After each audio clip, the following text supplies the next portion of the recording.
Bonjour et bienvenue sur le podcast For Me Talks. Dites-moi, quels sont vos plus beaux souvenirs d'enfance?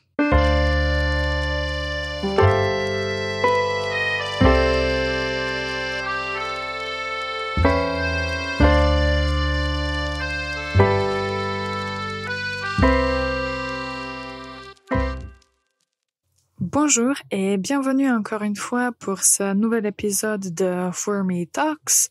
Comme vous le savez déjà, ce podcast est dédié à toutes les personnes qui veulent améliorer leurs compétences de la langue française. Moi, je m'appelle Ivana, je suis prof de français et je vais vous aider à vous améliorer en français. Alors, aujourd'hui, on parle des souvenirs. Tout d'abord, je vous donne la faute de la semaine. Voici la phrase. Je me rappelle de ce film. Je me rappelle de ce film. Alors, si vous avez dit ou si vous pensez que la faute c'est peut-être à la préposition, vous avez raison. On va en parler un peu plus en profondeur dans les minutes qui viennent, mais pour l'instant, à mémoriser, le verbe se rappeler n'utilise pas de préposition. Donc, nous allons dire « Je me rappelle ce film ». Je me rappelle ce film. Donc, il n'y a pas de préposition « de ». Ok, j'espère que c'est clair. Alors, aujourd'hui, on parle des souvenirs. Il y a quelques semaines, le sujet d'un de nos ateliers de conversation était les souvenirs et nous avons parlé de beaucoup de choses intéressantes concernant la mémoire et tous les souvenirs d'enfance ou d'adolescence ou des voyages. Donc les souvenirs, c'est un sujet qui est très intéressant et si on parle des langues, de la grammaire et vocabulaire, c'est un sujet qui vous aide à pratiquer un peu l'usage des temps du passé comme l'imparfait ou bien le passé composé.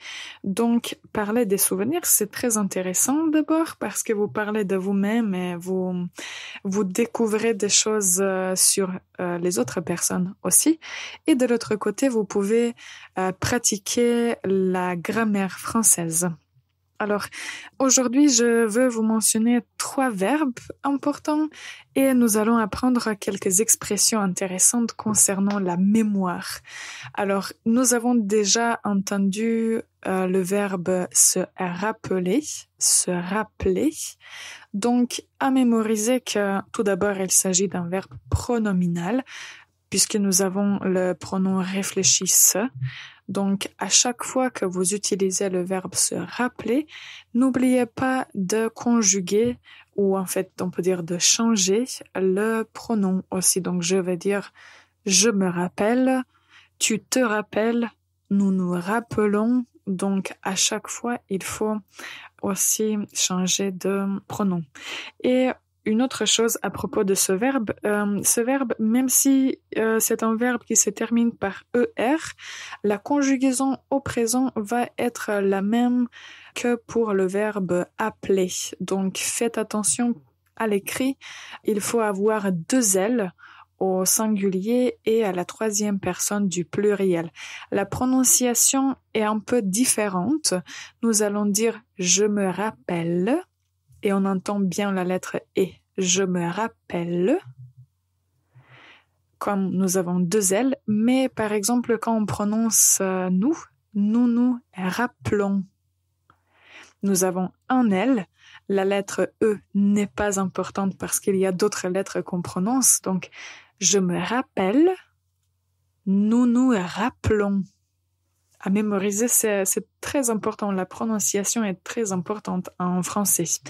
Alors, un autre verbe qui, on peut dire, est synonyme du verbe se rappeler, c'est le verbe se souvenir. Se souvenir. Contrairement au verbe se rappeler, le verbe se souvenir se conjugue avec la préposition de. Ça signifie en fait que à chaque fois que vous utilisez le verbe se souvenir et vous voulez dire de quoi vous vous souvenez, il faut utiliser la préposition de. Donc, on va dire « Je me rappelle ce film » mais je me souviens de ce film. À chaque fois qu'on utilise se souvenir à mémoriser, on utilise la préposition de. Donc, je peux dire je me souviens de mes vacances en France. Je me souviens de mon enfance. Donc, à chaque fois, on utilise la préposition de. Et à propos de la conjugaison, ce que je dis très souvent à mes étudiants, et je pense que c'est une excellente astuce, le verbe souvenir, en fait, contient le verbe venir. Donc, si vous connaissez la conjugaison du verbe venir, automatiquement, vous pouvez conjuguer le verbe se souvenir aussi. Donc, je me souviens, tu te souviens, il se souvient. C'est exactement la même chose que le verbe venir. Alors maintenant, nous allons faire une toute petite pause. En fait, avant la pause, je vous pose la question, est-ce que vous savez ce que signifie l'expression « j'ai des trous de mémoire » ? On revient à l'instant. Le podcast est sponsorisé par For Me Languages, une école de langue en ligne. Pour prendre des cours privés, consultez formelanguages.com. Merci encore une fois d'être avec nous pour ce nouvel épisode de For Me Talks. Alors aujourd'hui, on parle des souvenirs. Nous avons mentionné 2 verbes importants, se souvenir de quelque chose et se rappeler quelque chose. L'antonyme de ces 2 verbes, c'est le verbe oublier. Oublier. J'oublie, j'ai oublié quelque chose. D'habitude, le verbe oublier, j'ai l'impression qu'on l'utilise très souvent au passé composé, donc j'ai oublié quelque chose. Alors, à propos des expressions qu'on peut utiliser pour parler des souvenirs, de la mémoire, nous avons, en fait, c'est un verbe qu'on utilise pour dire qu'on oublie quelque chose. On peut dire, par exemple, le nom de cette personne m'échappe. Le nom de cette personne m'échappe. Cela signifie que je n'arrive pas à me souvenir du nom de cette personne. Je n'arrive pas à me souvenir comment cette personne s'appelle. Son nom m'échappe. Le nom de cette personne m'échappe. À peu près la même chose va être l'expression qu'on a mentionnée, j'ai des trous de mémoire. J'ai des trous de mémoire, cela signifie que dans ma mémoire, il y a certaines choses que j'ai oubliées. Donc, les petites choses que j'ai oubliées, ce sont des trous dans la mémoire. Donc, je ne me souviens pas de tout parce que j'ai des trous de mémoire. Il y a certains points dont je ne me souviens pas. J'ai des trous de mémoire. Et alors, une expression, j'imagine que dans plusieurs langues, c'est en fait une expression similaire. Quand une personne oublie très facilement certaines choses, en français, on va dire que cette personne a la mémoire de poisson rouge. J'ai la mémoire de poisson rouge. Et réfléchissez, si vous avez le temps, écrivez dans les commentaires quel est l'équivalent de cette expression dans votre langue. Donc l'expression c'était « j'ai la mémoire de poisson rouge ». Alors l'autre type de mémoire, quand vous vous souvenez de tout, quand vous avez une excellente mémoire, c'est avoir une mémoire d'éléphant. Donc, si vous avez une mémoire d'éléphant, cela signifie que vous mémorisez très bien les choses, les événements qui vous arrivent. Alors, une autre chose dont je voulais parler aujourd'hui, ce sont en fait certaines expressions qu'on utilise quand on parle des souvenirs.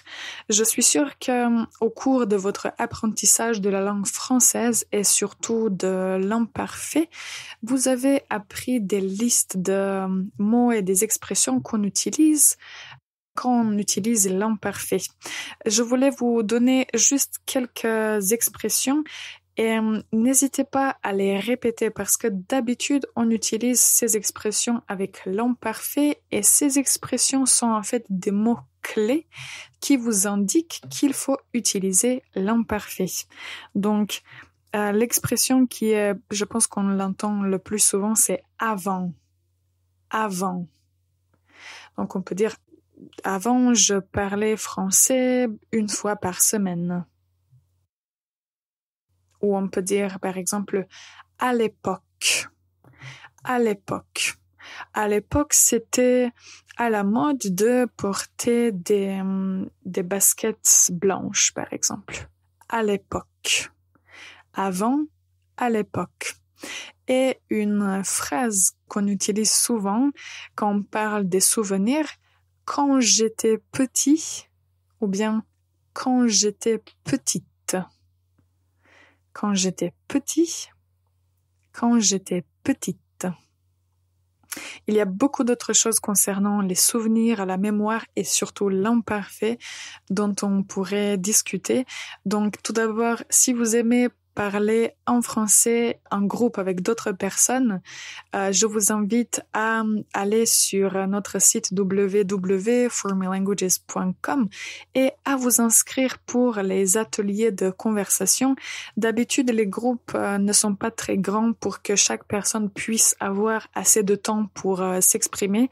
Donc, vous allez voir si vous y inscrivez que c'est vraiment une discussion très intéressante et surtout après le cours, vous avez le sentiment que vous avez appris quelque chose et que vous avez parlé en français. Et ça, c'est, à mon opinion, l'un des objectifs de l'apprentissage de la langue. Si vous avez cette liberté ou facilité de parler une langue étrangère, ça signifie que vous maîtrisez cette langue et vous l'utilisez d'une bonne façon. Donc, si vous voulez parler avec d'autres personnes en français, inscrivez-vous aux ateliers de conversation. Je fais un bref récapitulatif des expressions qu'on a mentionnées. Donc, j'ai tout d'abord son nom m'échappe ou le nom de cette personne m'échappe. J'ai des trous de mémoire. J'ai la mémoire de poisson rouge. J'ai une mémoire d'éléphant. N'hésitez pas à réécouter cet épisode s'il y a quelque chose qui vous a beaucoup intéressé ou si quelque chose n'est pas clair. Si vous avez des questions, si quelque chose n'est pas clair ou bien si vous voudriez juste exprimer votre opinion, n'hésitez pas à nous écrire. Moi, j'aime bien lire les commentaires et y répondre. Je remercie toutes les personnes qui m'ont écouté jusqu'à la fin. Je vous souhaite une excellente journée et on se retrouve très bientôt pour notre prochain épisode.